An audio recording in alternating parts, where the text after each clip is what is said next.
Quiero nuevamente agradecerles, quiero por favor aquí darle la bienvenida a Santiago y antes que nada pues dar inicio a esta primera sesión. Esta primera sesión tiene un componente muy importante, hace parte del módulo de comunicación y política. Esta charla precisamente habla de las tensiones que estamos teniendo en estos términos coyunturales. Fue un tema que emergió de este ejercicio que yo les comentaba, que fue una construcción colectiva, en donde visualizamos esto. ¿Qué es lo que estamos haciendo en esta escuela de formación política? Vamos aquí a pensarnos lo que sucede en los barrios, en las veredas y en las ollas comunitarias, en la defensa de lo que amamos. Allá están sucediendo más cosas que precisamente los intereses hegemónicos visualizan de manera diferente. Acá estamos viendo en estos territorios la articulación de liderazgos juveniles, la participación ciudadana, las agendas colectivas y la incidencia. Existe en este momento, pues hoy ha sido muy evidente, se nos han impuesto narrativas que invisibilizan este ejercicio. Y por eso precisamente quiero darle la bienvenida a Santiago. Vamos a hablar de la primera sesión de política y comunicación. Santiago es un gran amigo de este proceso, es una persona muy carismática y muchísimas gracias, Santiago, bienvenido.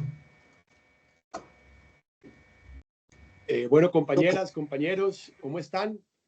Es un placer para mí estar aquí con ustedes en esta primera sesión que el equipo coordinador de la Escuela de Formación Política del País Primero ha elegido una triada, como una serie de 3 palabras que son muy interesantes, ¿no? El poder, la política y la comunicación. Entonces, yo quisiera hablar de esas 3 palabras en ese orden. Primero poder, luego política y luego comunicación, pero sabiendo, pues, por supuesto, que se trata de una escuela de formación política. Entonces, permanentemente voy a estar metiendo en el marco de esta explicación ejemplos de la vida nacional, ¿cierto? Entonces, yo antes de entrar en definiciones conceptuales y demás, quisiera que retuvieran las siguientes imágenes. La idea, y ustedes ya tienen una serie de nociones de las imágenes que yo les voy a presentar o que les voy a dibujar. Recuerden ustedes, quienes tengan la edad, cuando en tiempos del plebiscito por la paz, el representante del Centro Democrático antioqueño salió a decir que había que que había que lograr que la gente saliera a votar emberracada, ¿cierto? Y lo dijo en un medio de comunicación, que había que lograr que la gente saliera a votar emberracada, ¿cierto?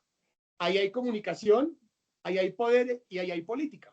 Ahorita al final espero que con esta breve charla tengan otra visión de ese hecho. Un segundo elemento. Cuando Gustavo Petro, el actual presidente de la República, era alcalde de la ciudad de Bogotá, ustedes recuerdan que el procurador Alejandro Ordóñez lo destituyó por intentar devolverle a los recicladores y a las recicladoras el esquema de las basuras. Intentó desprivatizar un servicio público, ¿cierto? Y en ese momento, en el medio de grandes manifestaciones en la Plaza de Bolívar, bueno, manifestaciones todos los días, durante un par de semanas, la revista Semana, que no era tan horrible como es ahora, pero pues ya era un medio de la oligarquía de este país, tituló No más balcón. Seguramente todas y todos lo recuerdan, ¿cierto? Segundo ejemplo. Entonces, el primero, hay que salir a votar, hay que lograr que la gente salga a votar emberracada. El segundo, el titular de un medio que debe informar diciendo no más balcón. Y el tercero, ese sí reciente en esta coyuntura, es el de la consulta popular.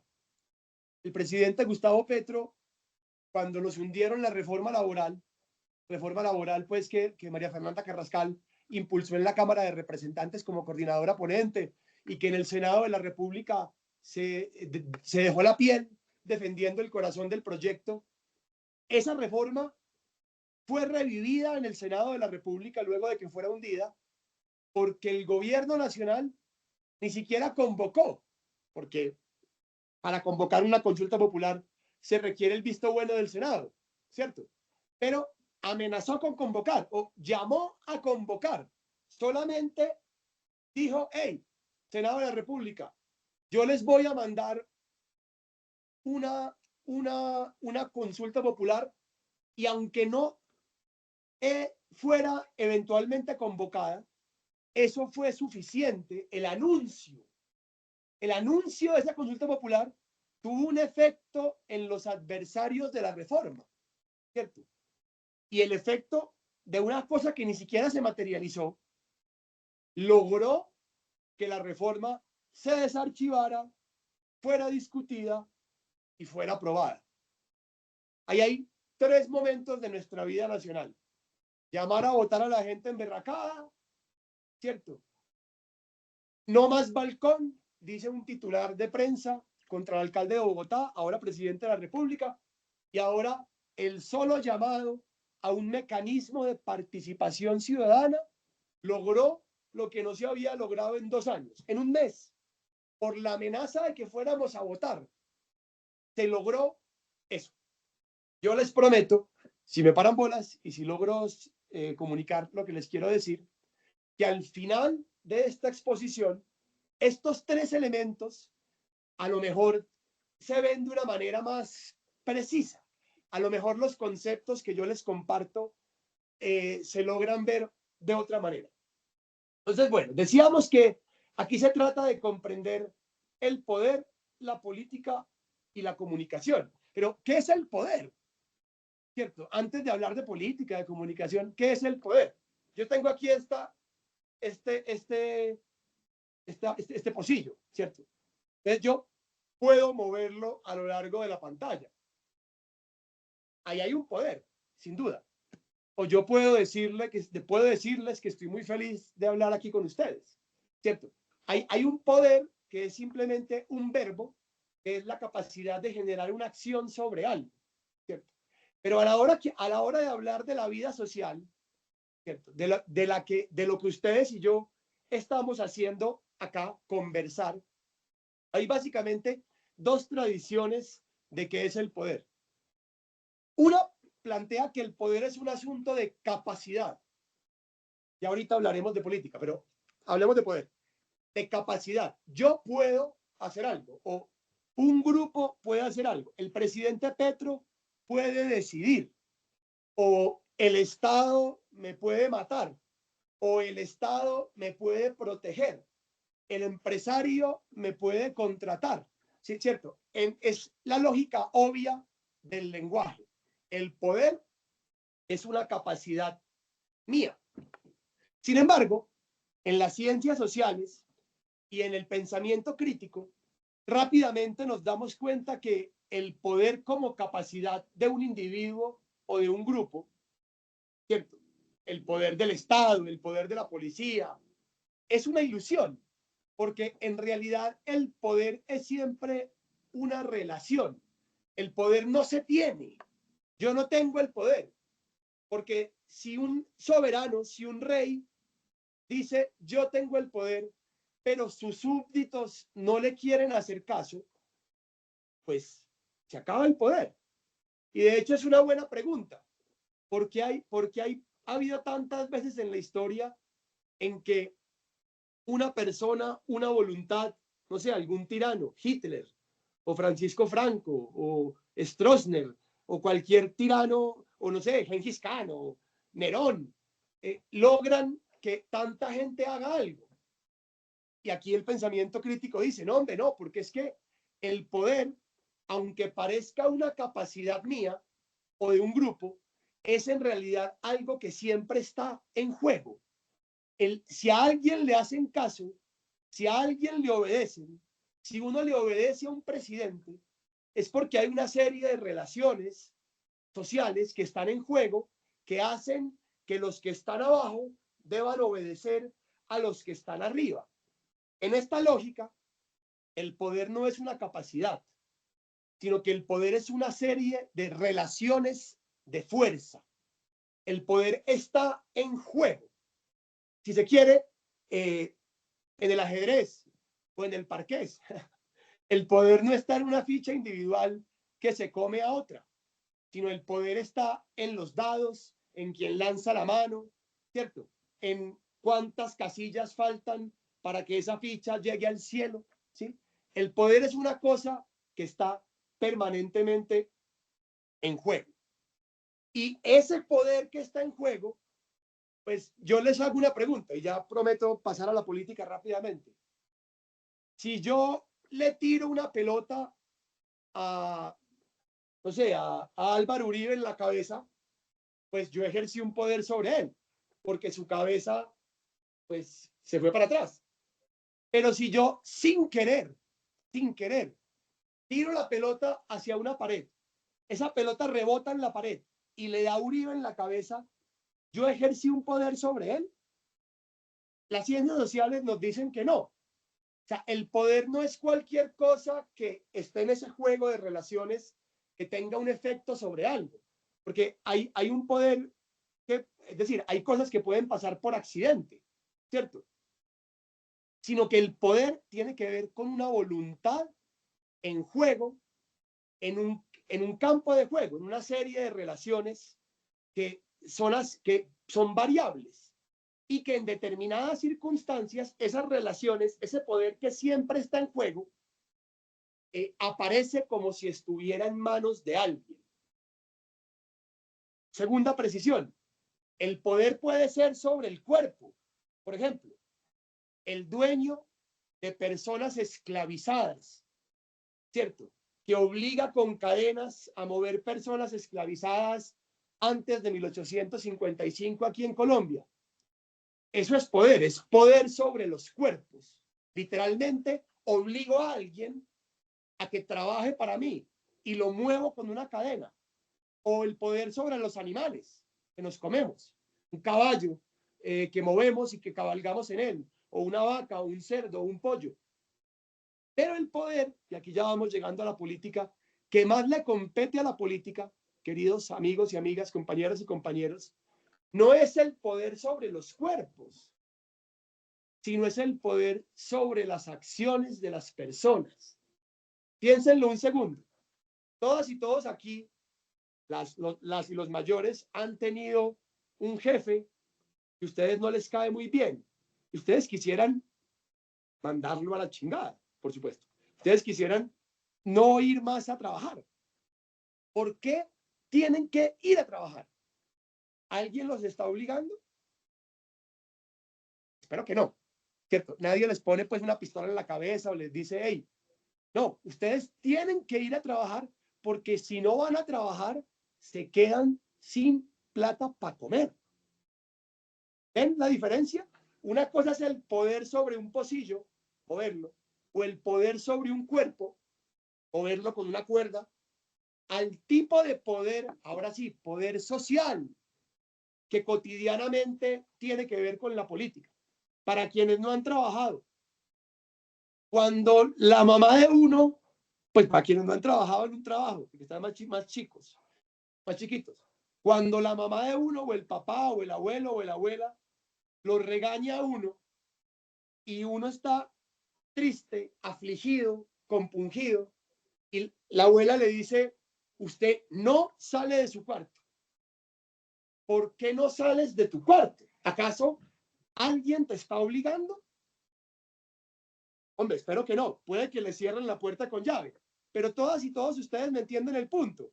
Hay circunstancias de la vida donde el poder que ejercen sobre nosotros no es porque literalmente estén haciendo que nuestro cuerpo haga algo, sino que es un poder sobre nuestras acciones. Que, o sea, no es que me dejen, no es que no pueda yo salir del cuarto, no es que me obliguen a ir a trabajar o me muero, sino que si salgo del cuarto, me voy a sentir muy mal porque no le hice caso a mi abuelita, ¿cierto? O si no voy a trabajar, ¿cierto? Me voy a sentir muy mal porque me quedo sin plata para comer. Ese es, compañeros y compañeras, el tipo de poder que tiene que ver con la política, ¿cierto? Ese poder es el poder sobre las acciones. O sea, cuando decimos que el gobierno tiene poder o que o que los ricos tienen el poder, es porque los ricos, y aquí me adelanto, tienen una cosa, no les voy a decir que todavía, que hace que puedan ejercer influencia sobre las acciones de un montón de personas, así no tengan que ponerle una pistola en la cabeza. También, por supuesto, hay un poder que es con pistola en la cabeza. Mao Zedong, el fundador de la República Popular China, decía que el poder nace del fusil. Luego veremos si eso es así. La teoría política ha entendido más bien que no, que si solo fusiles te quedan, ahí no hay poder, ahí hay dominación, ahí hay amenaza de muerte, pero no hay poder, porque el poder surge es de que la gente le copia al poderoso, o sea, sienta la necesidad por diversas razones de reconocer que quien manda, manda. Listo.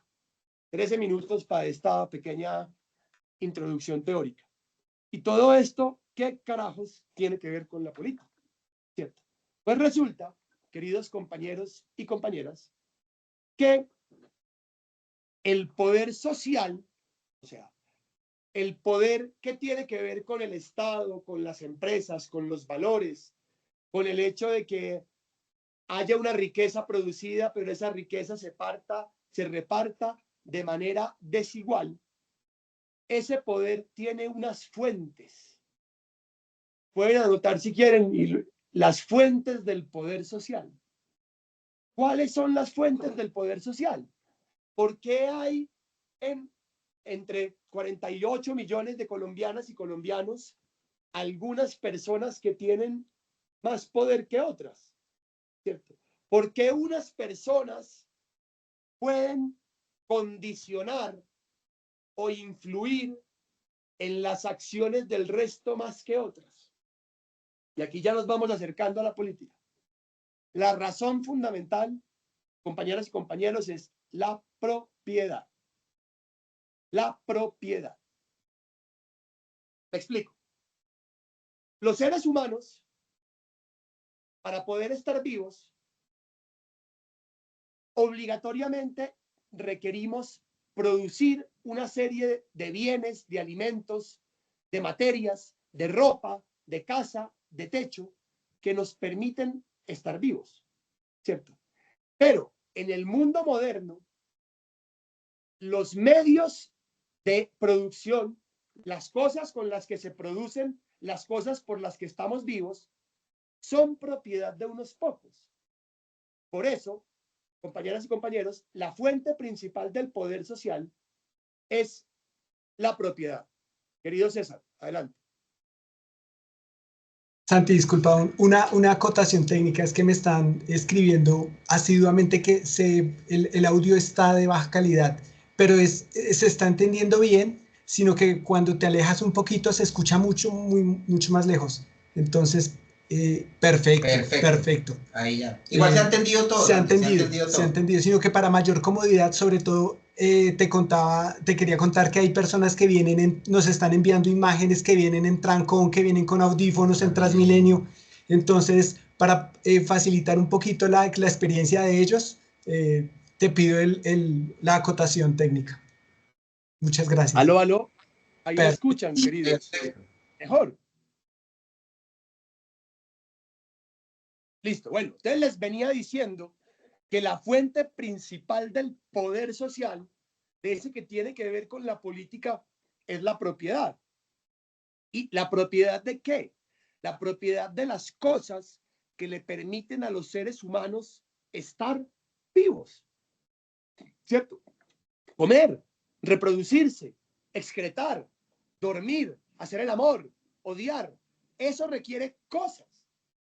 Y quien controla esas cosas, compañeros y compañeras, tiene más poder en una sociedad. ¿De qué trata la política entonces? ¿Cierto? La política trata justamente de la discusión de qué tanto control puede el conjunto de las personas que no tienen propiedad, ¿cierto?, lograr ejercer sobre ese excedente económico, sobre el excedente social que generan las fuerzas productivas, o sea, la capacidad de una sociedad de producir. La política, en última instancia, es, y ya voy a ir a definiciones más precisas, más operativas, más útiles, la discusión acerca de qué tanto en una sociedad van a valer solamente los intereses de los propietarios o solamente los intereses del conjunto de la sociedad que vive, que trabaja, pero que no es propietaria. Y aquí permítanme un ejemplo cotidiano. Esto no es solo sobre la propiedad de las empresas o la propiedad de la tierra. Por eso nuestro gobierno habla de reforma agraria o la reforma laboral o el aumento del poder adquisitivo, del salario mínimo, sino esto tiene que ver con lo que pasa en la casa. Todas y todos aquí conocemos dinámicas familiares, familias, donde desafortunadamente las mujeres, ¿cierto? Las esposas, mujeres que están, en este caso, las presento como esposas porque estoy hablando de una dinámica familiar, ¿cierto? No tienen autonomía económica, porque es el marido o el machuque o el novio, ¿cierto? El que, por razones muy complejas que trascienden esta charla, es el que puede ir a trabajar, mientras que las mujeres también puede pasar al contrario, sin duda. Puede ser que sea el caso, que sean las mujeres las que vayan a trabajar y el marido esté en la casa cuidando a los niños o haciendo aseo. Pero por el machismo tan tremendo de nuestra sociedad, todas y todos conocemos situaciones donde a las mujeres les toca administrar la plata de la casa, cuidar a los hijos, y sin embargo es el marido aquel que va al mercado de trabajo a intentar conseguir el pan, el que manda. Eso es, por supuesto, injusto, pero ahí hay una dinámica de poder, ¿cierto? Ahí hay una dinámica de poder social y ahí hay una dinámica política. Por eso las feministas, las compañeras feministas y el feminismo siempre ha hablado de que lo personal es político. Pues bueno, les cuento, compañeros y compañeras, que a nivel del conjunto de la sociedad colombiana, el pueblo trabajador se parece mucho a una ama de casa que, aunque sea la que trabaja, que aunque sea la que administra, trabaja cuidando a los hijos, haciendo la comida, limpiando la casa, aunque sea la que logra mantener el hogar unido, pues no le toca, ¿cierto? No le toca la soberanía de decidir cómo se produce y cómo se reparte esa riqueza, ¿cierto? Ese es el poder.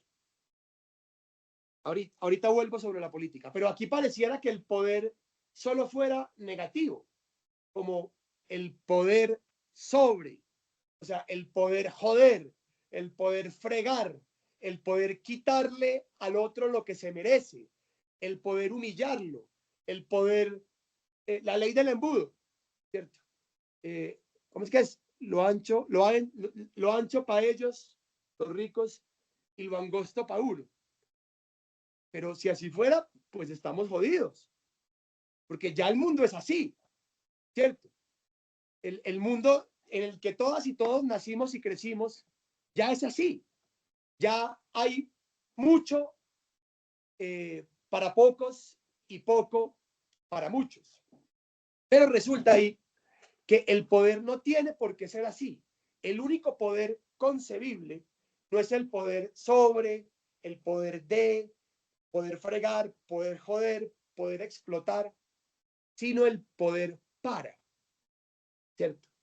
El poder para cooperar, el poder para crecer, el poder para ponernos de acuerdo entre nosotros sin joderle la vida a nadie, el poder para recuperar nuestros derechos, ¿cierto? El poder para decir, vea, si aquí en Colombia todas y todos trabajamos, ¿por qué no podemos repartir, por qué no podemos repartir mejor la riqueza? A lo mejor ese es un tipo de poder, ¿cierto? Ahorita en recursos de autoformación les digo qué autores sirven para esto, o qué videos, qué podcast. Pero no todo poder es de mierda, ¿cierto? No todo poder es que corrompe, no todo poder corrompe, y no someterse a todo poder degrada. Eso dicen los anarquistas. Los anarquistas no creen en el poder, dicen someter el poder corrompe, y someterse al poder degrada. Pero, y si hay un poder que, insisto, va hacia la comunidad, hacia los demás, ¿cierto? Justamente un poder de estas mayorías que han estado desprovistas de poder e intentan recuperar el poder según un sentido moral y ético que es de sentido común, ¿cierto? Que todas y todos tenemos en nuestras familias, que hay que cuidar, que hay que pensar en los demás, que el egoísmo excesivo de cualquiera que solo piensa en él y en él y en él de manera excesiva y abusiva es un problema que sabotea a toda la comunidad. Pues ese poder es el poder para. Y ese poder para, y ya no hablo más del poder, lo prometo, mentiras, no tan explícitamente, es el poder que nos lleva a la política, ¿cierto? Entonces, la política es lo que atañe a todos, ¿cierto? Y aquí es muy importante porque ¿qué es lo que atañe a todos y a todas y a todes? ¿Cierto? ¿Cuál es la cosa pública? Es también un asunto político. En la ironía, definir qué es la política es un asunto político.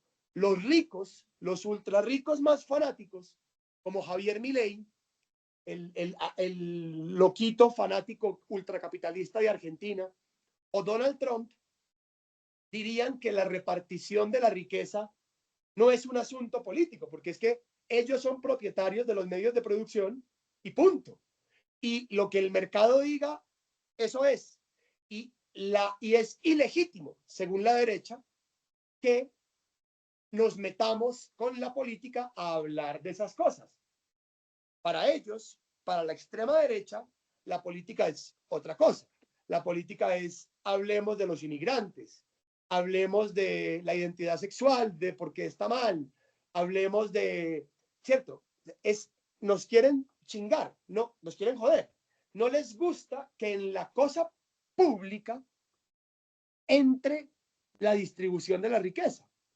Primer elemento, definir qué es lo que atañe a todos, o sea, la política, es ya un asunto político, ¿cierto? Entonces, esta política, la cosa pública, de ahí viene la palabra república, ¿cierto? Res pública, en la vieja tradición griega y latina, es cómo deliberar, cómo decidir, cómo ejecutar, ¿cierto? Sobre los fines comunes que nos atañen a todas y todos. Ahora aquí les propongo una distinción. La política en la tradición clásica la podemos distinguir entre el poder del pueblo, o sea, la comunidad política, todas y todos quienes estamos acá, pero ese poder del pueblo también lleva a la institucionalización de ese poder del pueblo.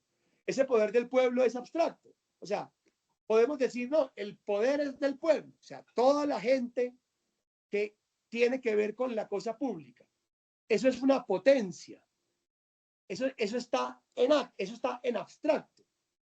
Pero la manera como esa política se institucionaliza, se vuelve algo operativo, es el Estado, ¿cierto?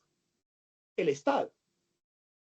Pero el Estado se puede fetichizar y de hecho no, el Estado se puede volver contrario a los propios fines de la política. Y ese es el mundo en el que vivimos. En el mundo en el que vivimos, en la sociedad en la que vivimos, supuestamente estamos en una democracia. Las y los mayores de 18 años podemos votar, ¿cierto? No siempre fue así. Durante muchos años, incluso en nuestra historia republicana en Colombia, solamente podía votar la gente que tuviera determinadas características, que supiera leer y escribir. o que tuviera propiedad. Pero las luchas del pueblo durante siglos, hasta antes de 1855, no podían votar las personas afrocolombianas, las personas negras, las personas, ¿por qué? Porque eran personas esclavizadas, ¿cierto? Y progresivamente, ahora tenemos un sufragio universal. Pero aún así, el Estado, ese Estado que es que se eligen sus élites y sus directivas a partir de un sufragio universal, sigue siendo un Estado que no responde al poder del pueblo. Y esto yo se los digo, siempre va a ser así. Siempre va a ser así. Siempre el Estado no va a responder al poder del pueblo. Incluso nuestro Estado, incluso nuestro gobierno. Y aquí sí me pongo anarquista, porque desafortunadamente hace parte de la condición humana, en la medida en que haya una comunidad popular que busca ser representada en un Estado, o sea, el poder del pueblo se institucionaliza en un Estado, siempre va a pasar que se autonomiza de la razón original que lo motivaba. Siempre va a haber intereses de grupo, ¿cierto? Hay una comunidad política, hay un Estado, pero los ricos, en la medida en que logran monopolizar, en la medida en que tienen una fuente de poder social, o sea, la propiedad de lo que nos permite comer, vivir, hacer el amor, comunicarnos, las pantallas, ellos son dueños de lo que produce eso. Logran que el poder político siempre se autonomice de esa potencia popular inicial. Y eso tiende a pasar siempre, sin importar el grupo. Entonces, ¿por qué les digo esto? Para que digamos, no, entonces, nada que hacer. O sea, cualquier organización colectiva en función de unos intereses nos va a llevar al desasosiego o a la tragedia o a la decepción, porque esos representantes siempre nos van a traicionar. No seamos tan categóricos. Digamos que siempre hay una tendencia a que eso ocurra. Por eso es que la política siempre debe ser un deber cívico, siempre debe ser una participación activa. En Colombia, con este gobierno estamos luchando para democratizar el acceso a las oportunidades, a las instituciones, a la riqueza. Pero dentro de las organizaciones políticas, dentro de los movimientos sociales, también siempre habrá una tendencia a que los intereses de grupo, es decir, a que la institucionalización de esa potencia popular, de esa comunidad política, de ese poder siempre se ponga por encima de esos intereses de grupo, de el motivo original por el cual nos organizamos. En la familia, una familia, un grupo de amigos va a poner a alguien, no sé, a que sea el coordinador del comité de la fiesta o de la fiesta de despedida del amigo. Y siempre hay el riesgo de que esa representación lleve a una autonomización de esa representación de los intereses iniciales de la política. Y eso es inevitable, porque la política es lo que atañe a todas y todos. Pero en sociedades complejas, en sociedades de millones de personas, es inevitable que esos intereses de grupo se tiendan a separar de su origen. Pero es inevitable que tiendan a, pero no es inevitable que ocurra. No es inevitable que se concrete el destino trágico de que todos estamos jodidos, todos estamos fregados, no podemos cambiar el mundo de ninguna manera. Siempre podemos, como colectivos, como familias, como grupos de amigos, como movimientos sociales, como partidos políticos, como pacto histórico, como Frente Amplio, como sociedad colombiana, intentar tener mecanismos institucionales que permitan que nuestros representantes no le hagan el feo, no le hagan chamullo, no traicionen a sus representados, ¿cierto? Esa es, compañeras y compañeros, la relación entre el poder. Recapitulemos. Poder como capacidad, después nos damos cuenta que el poder es siempre una relación, siempre está en juego, pero no todos los tipos de poder son iguales. Hay un poder social y ese poder social nace de unas fuentes y una de esas fuentes fundamentales es la propiedad. ¿La propiedad de qué? De aquello que nos permite estar vivos, producir cosas. Y entonces ese poder que tienen los ricos, los propietarios de las cosas, ¿cierto? Se relaciona, pues, hay un poder de poder feo, poder sobre el otro. Pero, ojo, si hay mayorías desposeídas, hay un poder bueno, un poder para, una cooperación, un poder como valor. Y eso nos lleva a la política que es de todos, que es la discusión sobre lo que atañe a todas y todos. Pero, ¿qué es político? Es ya un asunto político. Porque si fuera por los ricos, no habría la distribución de la riqueza, sería un designio divino, o es que ellos son mejores que nosotros. Pero no, debemos recuperar el carácter político de esa discusión. Y eso nos lleva a la política entre la potencia, la comunidad política, el poder del pueblo, y la institucionalización de la política, el Estado, los representantes. Pero eso siempre corre el riesgo, por razones que ya expliqué, los intereses de grupo siempre pueden volver a primar sobre los intereses originales que motivaron el poder para. Ahí vamos, ¿cierto? Ahí vamos. Continuemos. Sigo hablando de política y ahorita hablamos más de comunicación.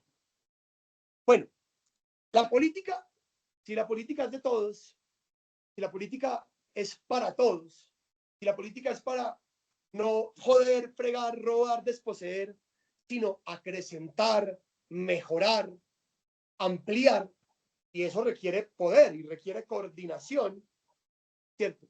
Ahí sí, como diría Petro, la política de la vida, no la política de la muerte. Todo ese cuento, ¿cierto? Pues hay una palabra que todas y todos somos un poco conscientes que aunque sea muy nuestra y algo que tenemos con mucho aprecio, ya les voy a decir la palabra, tiene que ver con la política, que es el asunto de la libertad, ¿cierto? Hombre, pues si yo quiero más poder para ser libre, o sea, para poder hacer más cosas, ¿no? O sea, yo no quiero más poder para poder hacer menos cosas, ¿cierto? No, el poder es el poder que acrecenta la capacidad, el margen de maniobra, la posibilidad de cumplir nuestros deseos, ¿cierto? Y no solo nuestros deseos, sino satisfacer nuestras necesidades, vivir en sociedad, ponernos contentos con la alegría del otro. Ahí hay algo de libertad. Entonces, hablemos un poco de la libertad. Con la libertad pasa un poco como con el poder, porque al menos al principio yo les decía que poder suena como algo que yo tengo. Y yo les intenté explicar, no sé con tanto éxito, porque puede que no me haya explicado bien, que eso de que el poder sea solo mío es una ilusión. Les intenté explicar eso con un ejemplo. Si los súbditos le dejan de hacer caso al rey, ¿cierto? O si los obreros le dejan de hacer caso al patrón, o si los campesinos deciden ocupar la tierra de un terrateniente, ¿cierto?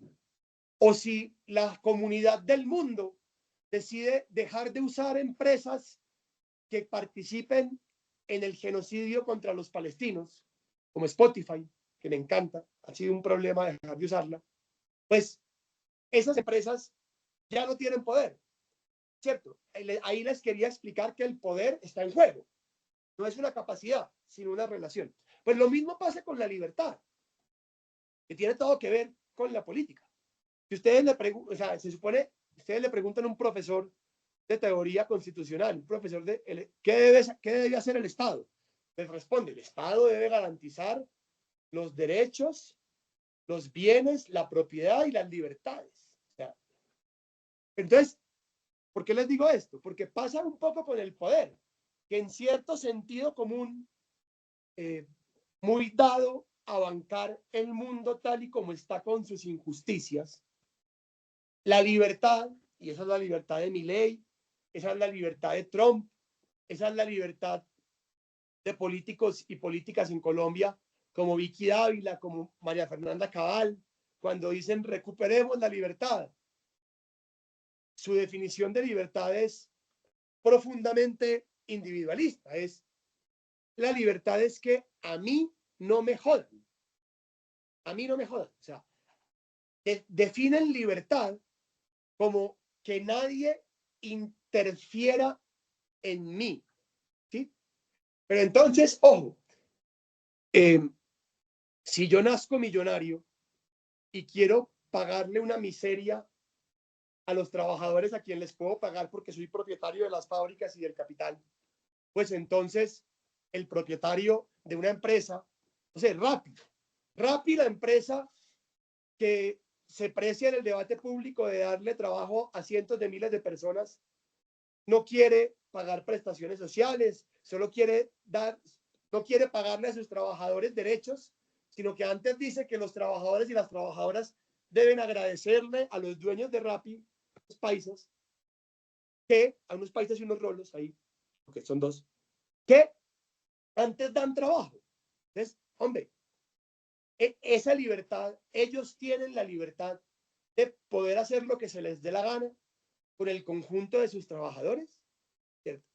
Esa es una visión política. Entonces, la política, o sea, la discusión de lo que atañe a todas y todos, dice, momento, si definimos libertad solo como que cada quien haga lo que se le cante, ¿cierto?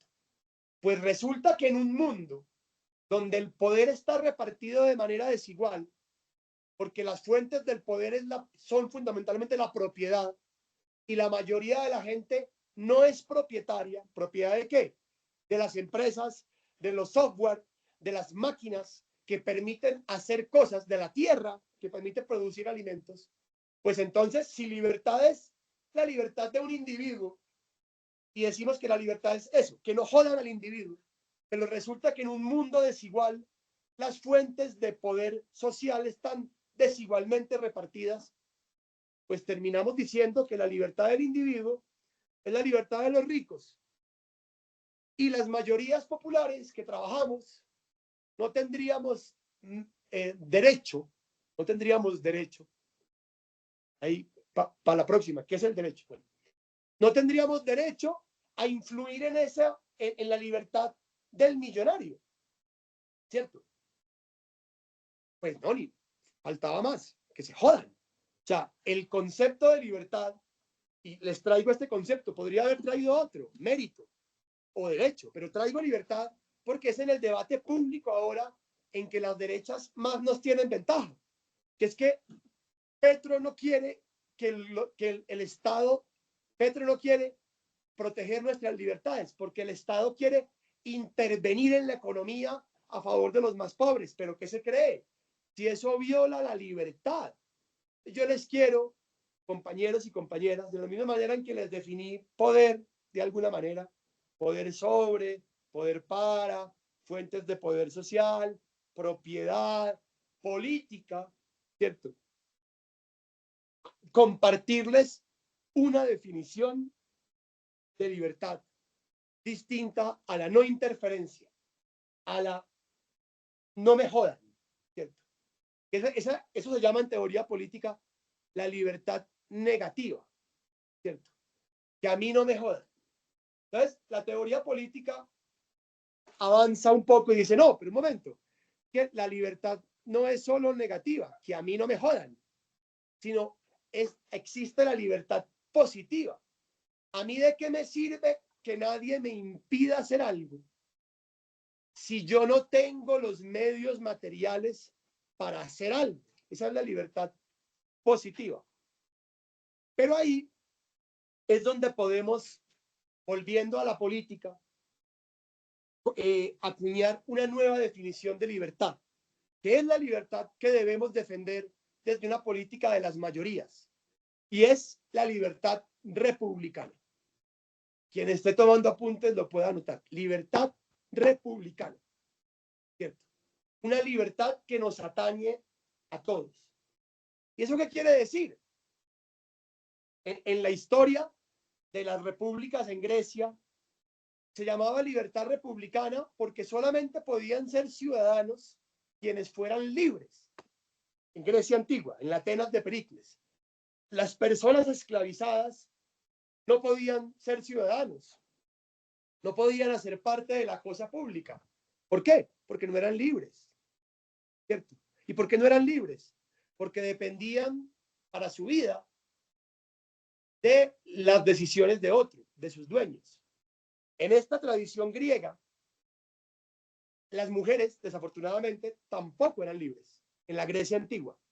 Solamente eran ciudadanos y libres los hombres, fueran pobres o ricos, que la comunidad considerara que podían decidir sin que otro más poderoso que ellos interfiriera en su voluntad. Entonces, ¿esto qué tiene que ver con el presente? Pues resulta, compañeras y compañeros, amigos y amigas, que como vivimos en un mundo capitalista, ¿cierto? Donde la inmensa mayoría de los medios de producción son propiedad de unos pocos, la concepción de libertad que defendemos debe ser una libertad que nos permita decir, soy libre porque nadie es mi dueño. Soy libre porque la libertad no es que no interfieran en mí, libertad negativa, sino la libertad es que nadie me domine, que nadie me domine, que yo no soy propiedad de nadie. Esa es la libertad.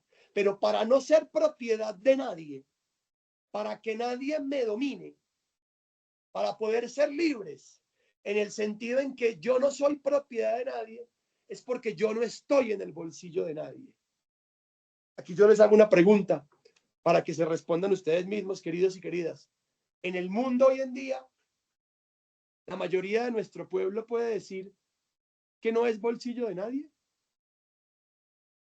La mayoría de nuestro pueblo que tenemos que trabajar para un patrón para sobrevivir, ¿cierto? La mayoría de nuestro pueblo que nos llaman a descargos en una empresa, como pasó en Bello, Antioquia, si no vamos a la marcha a favor de Uribe, ahí podemos decir que no somos propiedad de alguien, ¿cierto que no? Desafortunadamente, en el mundo capitalista, la razón por la que la derecha dice que la libertad es que no nos jodan o que yo pueda hacer cosas, se quedan ahí, porque la raíz profunda de la libertad, que es que nadie me domine, es muy difícil de alcanzar. Pero esa es la libertad por la que hay que pelear, ¿cierto? Esa es la libertad por la que tenemos que luchar. Es la libertad donde yo no soy propiedad de nadie. Eso quiere decir que hay condiciones materiales por las que tengo que luchar como garantía para ser libre, tener ingresos, tener tiempo, ¿cierto? Tener derechos sociales, ¿cierto? ¿Quién es más libre una sociedad que le garantiza a la mayor cantidad de personas las condiciones de posibilidad de cumplir sus deseos? Entonces la libertad no es un asunto individual. El rico que dice, ay, el Estado me quiere quitar la libertad porque me quiere poner impuestos, sino que la libertad es una condición social y la política es la herramienta para alcanzar una libertad colectiva, una libertad popular, una libertad republicana, una libertad que es que yo no estoy en el bolsillo de nadie. A eso se refiere el presidente Petro cuando ustedes lo ven todo el tiempo diciendo que luchan por la libertad. No es la libertad de hacer lo que se me cante. Es la libertad de una sociedad y de una comunidad que logra garantizar las condiciones de posibilidad para que la inmensa mayoría de personas puedan decir, no solamente en el papel, sino en la realidad, que son libres. Dicho de otra manera, es una libertad donde, claro, porque yo puedo decir, yo soy libre de irme a Estados Unidos, yo soy libre de irme a China, yo soy libre de comprarme un yate, solo que no tengo ni visa, ni pasaporte, ni plata, ni para irme a Estados Unidos, ni Rusia, ni para comprarme un yate. O sea, yo soy libre de morirme de hambre. Esa es la libertad que hay que derrotar. La libertad de Trump, la libertad de Milei, la libertad de Vicky Dávila, la libertad de María Fernanda Cabal, la libertad de una cantidad de representantes políticos de los ricos, que legítimamente, como son ricos, hacen esa política. Pero nosotros tenemos otra política. La política, o sea, la deliberación sobre lo que nos atañe a todos, para lograr una libertad colectiva. O sea, un poder para ampliar las condiciones de posibilidad de la vida, ¿cierto? Y así pueden interpretar cuando Petro dice, no, hombre, que queremos que expandir la vida, pues, el virus de la vida por el universo, ¿cierto?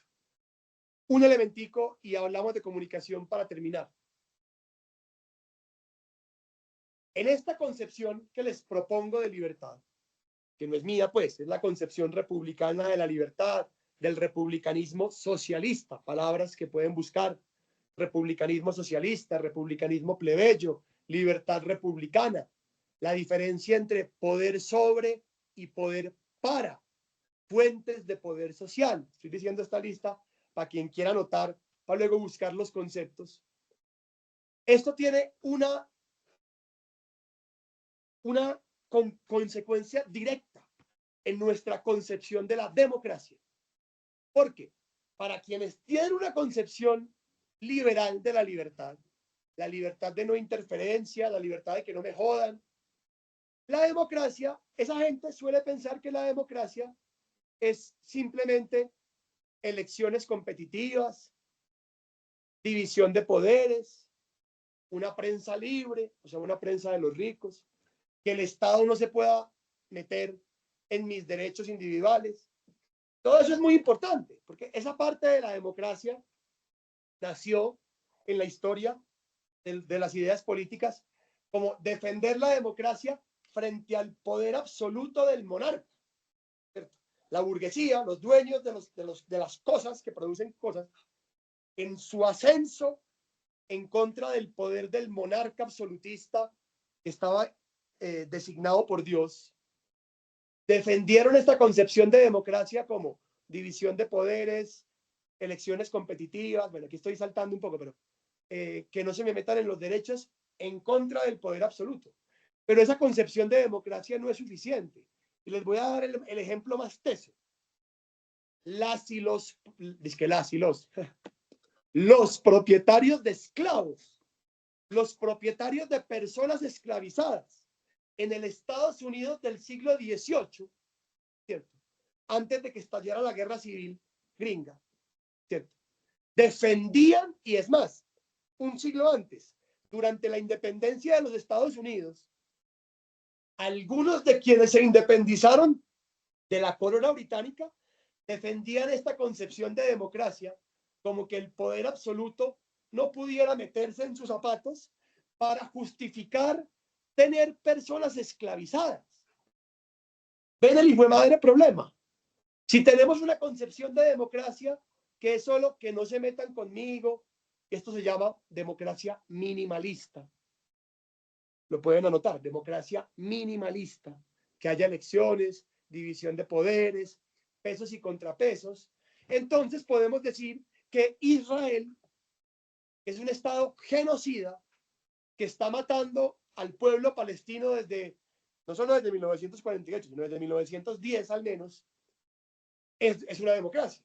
O podemos decir entonces que cuando había esclavitud en Colombia, antes de 1855, y aquí les pido que vean, tarea, molestando, vuelvan a ver el discurso de Petro el 20 de julio, porque él dijo, porque él dijo es que qué democracia había cuando había gente esclavizada. Tiene toda la razón, porque con esa concepción, repito, la gente que dice que la libertad es que no me jodan y ya, es la misma gente que dice que la democracia es que haya elecciones, división de poderes, pesos y contrapesos y prensa libre y ya.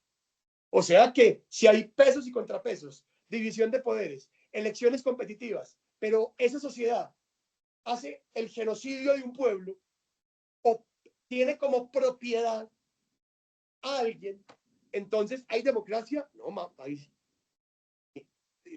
Iba a decir una grosería, mamola. O sea, no podemos admitir eso. Por eso, frente a la concepción minimalista de democracia, hay una concepción maximalista de democracia, que a los teóricos políticos liberales la odian. Dice que no, que la democracia es ya lo que ya les dije. Si hay, es un check. Si hay 5, hay democracia. No. La democracia que nos interesa a las mayorías no es solo, ojo, sí es, al menos para mí, sí es elecciones competitivas, sí es el gobierno de las leyes, el Estado de Derecho, sí es las instituciones que se controlan entre ellas, sí es que a nadie se le metan al rancho por pensar distinto. Eso sí es la democracia. Es. Pero en lo fundamental, la democracia es el proceso político que te permite a vos no solamente garantizar esos derechos individuales, sino garantizar derechos sociales. ¿Sí? La democracia es el medio, es el proceso. La democracia es un fin y es un medio.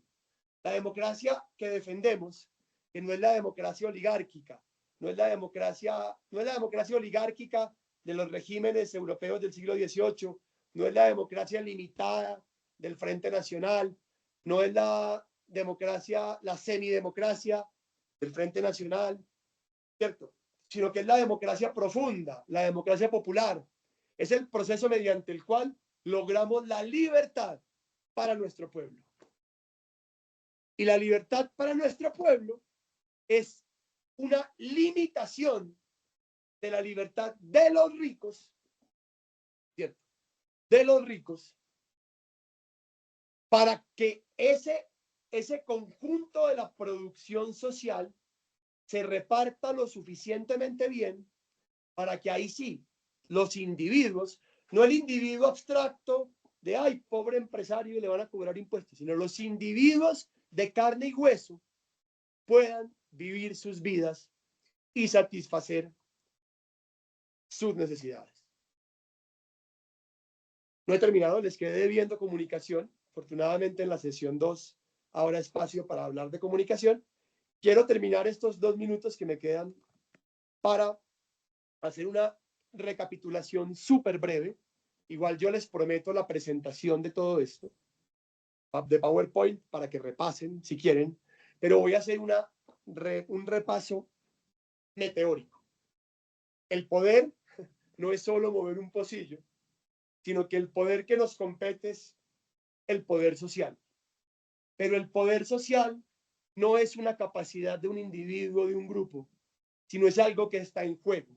Es un conjunto de relaciones de fuerza. Y ese poder, que es poder actuar no solo sobre el cuerpo, sino sobre las acciones de los demás, como cuando yo no me salgo del cuarto si mi mamá me regaña, aunque no me obligue, o como cuando yo voy a trabajar así no quiera, aunque el patrón no me ponga una pistola en la cabeza. Es el tipo de poder para el cual existe la política. Y la política es la discusión de lo que atañe a todas y todos, la deliberación de la cosa pública.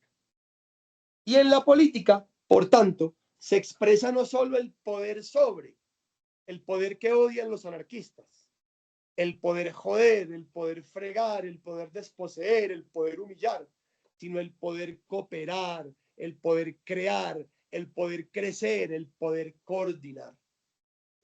Para eso es la política. Pero, ¿qué es político y qué es la política? Ya es un asunto político. Si usted le pregunta a un rico derechoso, política es echar inmigrantes, odiar a las mujeres, impedirles cumplir y controlar sus cuerpos. Pero si usted le pregunta a un pueblo que busca la libertad, lo político es la repartición del excedente, la justicia social, ¿cierto? Y la gente que cree que la libertad, a ver, y ahí, anclado a la política, les decía que la política se trata de alcanzar la libertad, pero dependiendo de la concepción, libertad son cosas muy distintas. La libertad puede ser solamente el principio de no interferencia, que no me jodan, o libertad puede ser las condiciones de posibilidad para hacer cosas. Y a eso lo llamamos libertad republicana, que es la libertad de vivir sin ser, ¿qué es ser libre? Aquel que no es propiedad de nadie. ¿Quién es libre? El que no está en el bolsillo de nadie, ¿cierto?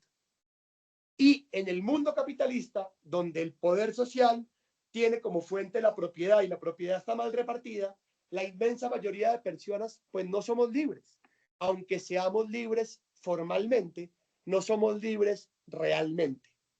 Y por eso la política es el proceso de alcanzar la libertad de nuestro pueblo, la libertad republicana, la capacidad de que los individuos, no en abstracto, sino de carne y hueso, puedan vivir sus vidas.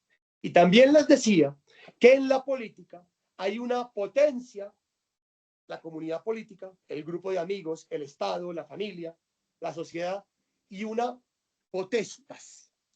Pero el punto es la representación, y que siempre se corre el riesgo de que esa representación genere intereses de grupo que subyuguen los intereses originales de la comunidad política, tanto en la familia, como en la pareja, como en el grupo de amigos, como en la sociedad en su conjunto. Y por eso la política es un deber cívico, una actividad permanente, no profesional, una dimensión de la vida y un diálogo democrático para impedir que se nos robe, se nos despoje, se nos aliene de la posibilidad de vivir en sociedad. Dejo ahí, compañeras y compañeros, una hora, esta primera parte. Y ahorita les doy lo de criterios de autoformación o lo podemos pasar en presentación. Si ya está tarde, porque empezamos tarde. Es maravilloso, Santiago. Tenemos una audiencia estable. Las personas que ya se engancharon están muy pendientes de esta reflexión que nos ofreces.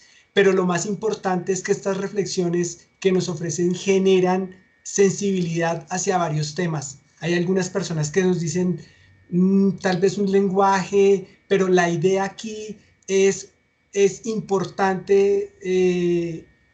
Santiago, que nosotros entendamos que estas reflexiones implican complejidad y la complejidad hace parte de esa meta que nosotros necesitamos como ciudadanía crítica. Es valiosísimo esa reflexión que haces porque algunas personas lo pueden decir, pero de todas maneras ya aquí en el ejercicio de la reflexión se ha evidenciado, hay personas que están pendientes, por ejemplo, hablan de una relación con el equilibrio. Estoy esperando que carguen los mensajes. Hay bastantes personas que están muy activas sobre el equilibrio y el poder. ¿Hasta qué punto tiene que ser ese equilibrio? Perdóname, yo tengo por acá anotadas las preguntas. Y hay una persona, sí, mira esta reflexión. Dice, los conceptos de libertad y poder y tantos otros no se definen por sí mismos, se codefinen o se codeterminan. Y pues mira que acá es interesante porque tú estás planteando una reflexión y esa reflexión no es absoluta. Es maravilloso que las personas que están conectadas empiecen a profundizar sobre esto. Tengo acá otra pregunta, desafortunadamente se me está escondiendo. Dime.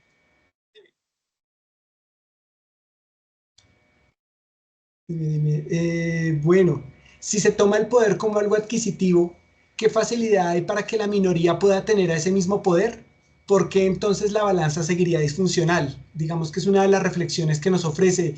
No sé si de pronto a ti te evoque algo más, alguna reflexión adicional para poder dar una puntada sobre ese aporte que nos hace Rubén Darío Falla.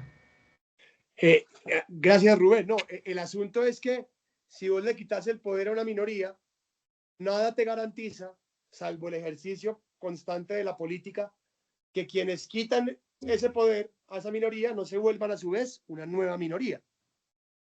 ¿Cierto? Y eso es un principio de la vida, o sea, siempre no va a haber como una solución institucional que garantice el equilibrio, sino que la política siempre va a ser de un pueblo, de una comunidad política, luchando contra esa tendencia a que los intereses de grupo manden, y es una cosa de nunca acabar. Mientras estemos vivos habrá política y no hay nada que hacer.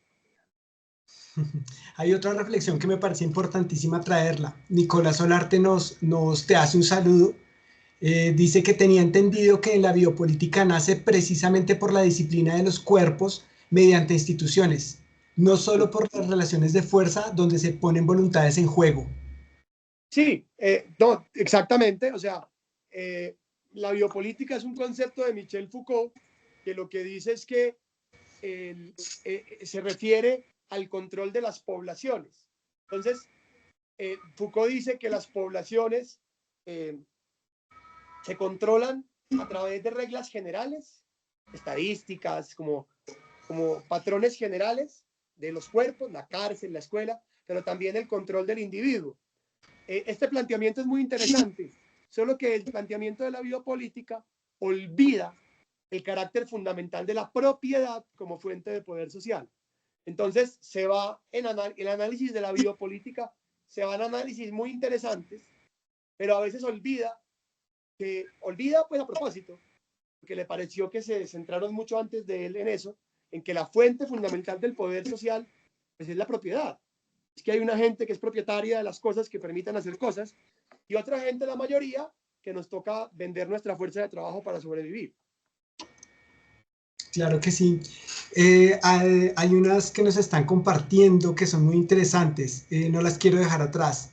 Dice un usuario anónimo, dice, una escuela política fácilmente se puede transformar en una secta. Ejemplos como la secta uribista. ¿Cuál sería esa metodología para evadir esa fosa ideológica? Excelente pregunta. Excelente pregunta. No, yo creo que la metodología para evadir esa fosa es entender que hay una tendencia inevitable hacia que las cosas se vuelvan sectas, hacia que una comunidad política se vuelva de pronto la dominación del más carismático o la dominación, en fin, eso es como, o sea, creo que la vacuna es como un pensamiento crítico que nos permite entender pues que no hay verdades absolutas, que la organización siempre puede llevar a esa posibilidad, la secta, el interés de grupo, pero ¿qué es lo que nos permite como organizaciones sociales, populares? ¿Cuáles son las vacunas? O sea, ya dijimos que hay tendencias hacia los intereses de grupo, hacia la dominación, pero ¿cuáles son las contratendencias? Estar siempre escuchando al pueblo, o sea, estar siempre conectados con las luchas de la gente. Las luchas de la gente, si las organizaciones y los movimientos sociales se mantienen conectadas y conectados, y esto hay algo de utopía, pero es como para tenerlo en cuenta, se mantienen conectadas y conectados con las luchas de la gente, si beben de la sangre de nuestro pueblo, a lo mejor hay tantas cosas que sacamos de ahí que no habrá tiempo para los intereses de grupo. Entonces, es una mezcla. Pensamiento crítico, saber que no hay verdades absolutas, saber que tener eso que tú dices, eso que tú dijiste, compañero que hizo la pregunta, saber que eso puede pasar es una vacuna para intentar que no pase.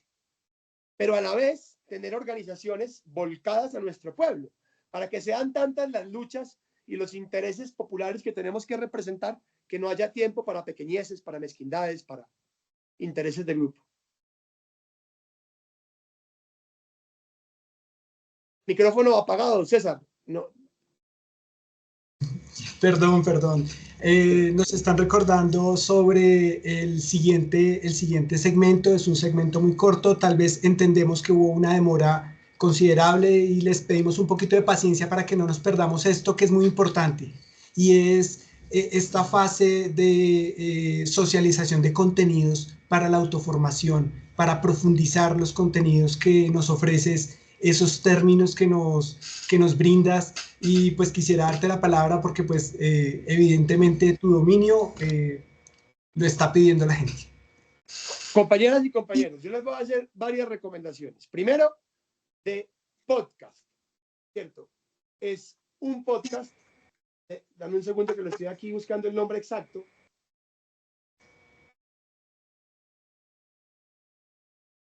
Denme un segundo, ay. Tranquilo, tranquilo, no te preocupes, es que lo importante... Igual, yo les prometo que para la siguiente sesión, o sea, esto todo que les dije va a venir en presentación.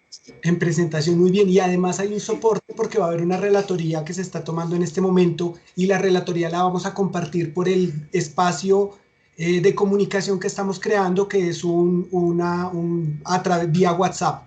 Estamos articulando todo esto, somos muchas personas, hemos tenido algunas barreras para unificar la audiencia, pero pronto lo tendremos a su disposición y lo compartiremos por ahí. Les agradezco mucho, estén pendientes, ya nos estaremos comunicando. Eso. Bueno, ahora sí, ya lo encontré. Es un podcast argentino, se llama Facultad Libre. Facultad Libre. Ahí es tremendo, hay como lecciones de filosofía, está pues así como en este tono, pues de manera mejor, pero ese es muy chévere, ¿cierto? De libros está online, pero yo se los paso, de Enrique Dussel. Enrique Dussel, un filósofo argentino muy, muy bello, que vivió desde el 72 en México, que escribió un texto que se llama 20 tesis sobre política. Él ahí distingue entre la política como potencia, comunidad política, la política como potestas, la institucionalización, habla del contenido de la democracia, entonces, podcast, Facultad Libre, ¿cierto? Libro, 20 tesis sobre política, ¿cierto? Y programa de YouTube, /podcast, se llama Rupturas. Rupturas. Lo pueden ver semanalmente por Tercer Canal, lo dirijo yo, pero invito a gente experta en diferentes temas para hablar de temas coyunturales, históricos y teóricos desde una perspectiva popular, de izquierdas, progresista.